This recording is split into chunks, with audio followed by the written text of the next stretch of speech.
Your Honor, my name is Nat Turner. I intend to lay before you a full confession of my crimes.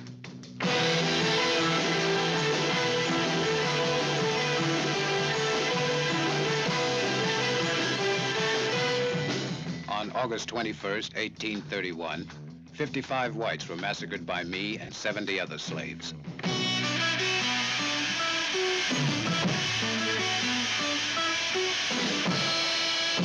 My profound hatred for whites was... Pig bastards! My profound hatred was the will of God who ordered me to kill. Will of God. Let's see, 1831. If Cleaver, Leroy Jones, Malcolm X had lived 150 years ago like Nat Turner, would they have believed that their hatred of whites, men, women, and children was according to God's will?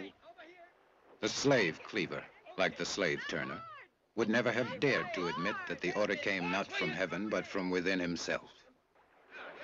Now then, on the evening of August 21st, we advanced in Indian file through the corn and lined up right in front of the Trevis mansion. The night before, God had given me a clear sign that this was to be our first target. We knew we would find the Trevis baby in the house and the master's wife, Sarah. Who knows if today's whites are really any different than they were in Nat Turner's time? Or better yet, let's say that today's whites are different. Would there be this difference if Nat Turner had never existed? Come on, honey, no. Would they have let me go to their schools, become a doctor, earn a decent living, have a nice house, a wife, children, well-nourished and healthy? Here it is. That's a boy. Nelson, Sam, Jake, Hark and me, we climbed quietly through the dining room window. Will, who was bringing up the rear, stumbled and fell over the table, still cluttered with supper dishes.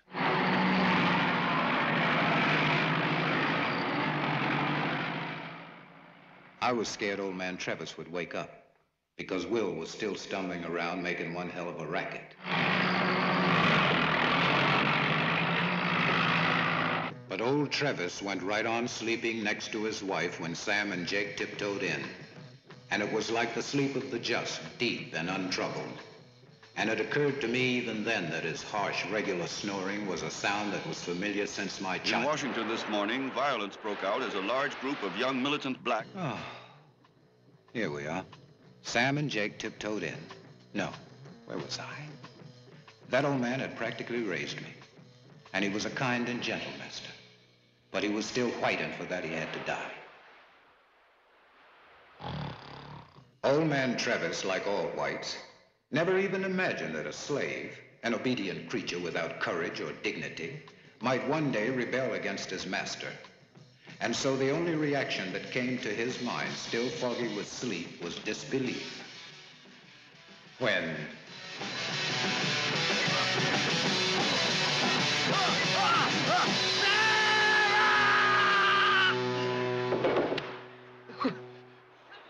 Sarah!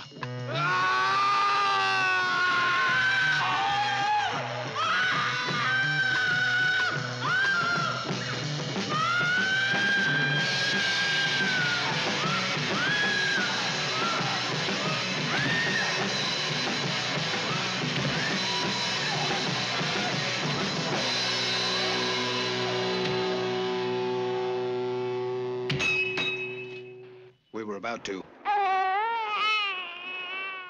leave the house when Hark ran back toward the sound of a baby crying. We had almost forgotten about the baby.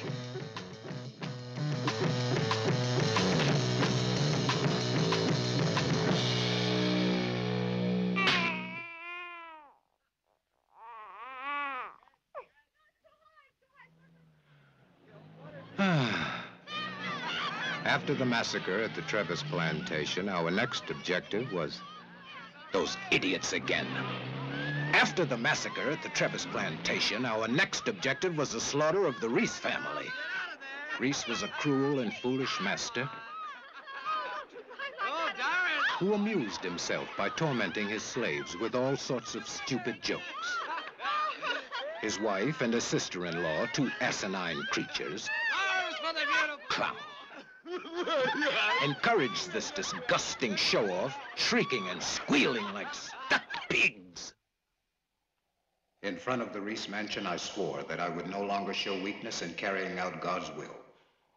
I was ready to spill blood. I hated Reese, who had forced me to take part in his humiliating games. I should have refused, rebelled. But how can a slave... Don't be afraid, friend. It's just a joke, just a joke. I want you to take a picture of me and the girls, huh? Now, you just take the camera and you look through this end and flash, you push the button, all right? Now, come on, fella. One picture of me and the girls together, huh? Come on, be a good sport. I should have refused, rebelled. Be a good Joe, huh? Come on, fella. But how can a slave... Come on. Oh, wait now. Hold it there just 1 minute. Oh, yeah. When is he going to get back? Reese was a cruel and foolish master.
Out of step. Oh. Come on, sweetie. Margaret, Nat Turner's first and only victim. Today they say that Nat Turner killed not for hate, but for love. Who knows why we blacks can't swallow this story? Now then, Nat Turner, practically a nursemaid for little Margaret, but black, and therefore unsuspected of feeling desire for that young white girl who romped around him the whole day long. This girl is in love with her boy. She won't tell you who he is. Yes, you are. How she excited him, without ever knowing it. Well, you, Nat, come here, Nat, and see my new dress. Am I pretty? Come on, Nat, drive me over to Aunt Rose's. No, I'll ride in the box with you. Now move over a little, Nat. There, you see, there's plenty of room for both of us. She and Nat, skin almost touching skin, the wind in that blonde hair, and that white throat he wanted so desperately to touch. Oh, Nat, she said to me one day while her nearness and that youthful scent of lavender made my flesh taut. Oh, Nat, why are Negroes born to such misery? Why in this bright springtime are they but fallen flowers?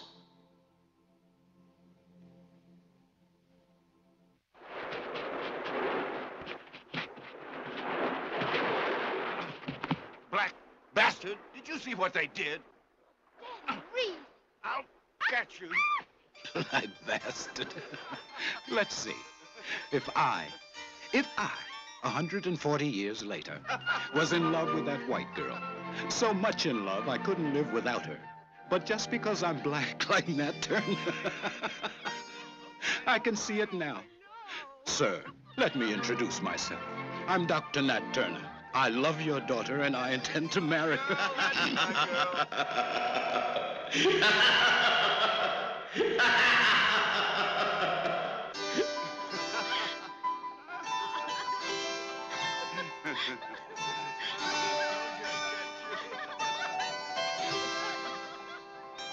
We decided that the Withers plantation was our next target, and we moved forward, invisible in the deep shadows of the oak grove that flanked three sides of the house. Margaret had just come home for summer vacation from Southampton College. When we spotted her father, he was too excited by his daughter's arrival.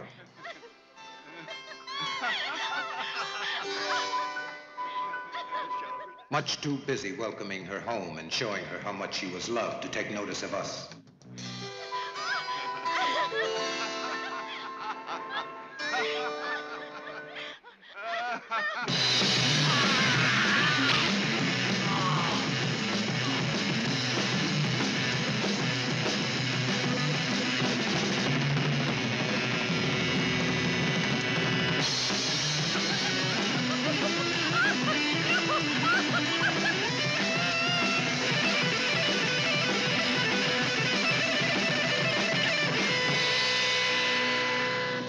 Margaret! Margaret! I was looking for Margaret. She was hiding around the corner of the house. When I finally spied her, she ran. Light and quick as the wind, through the rows of corn. I ran, following the bright sunlight in her hair.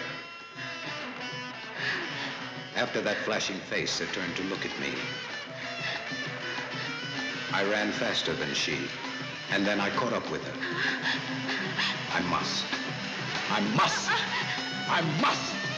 I must kill you!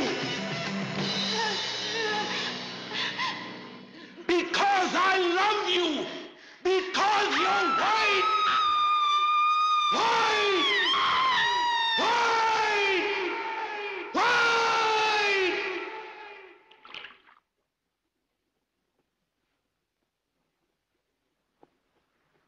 Your Honor, before you condemned me to the gallows, you asked me if I repented.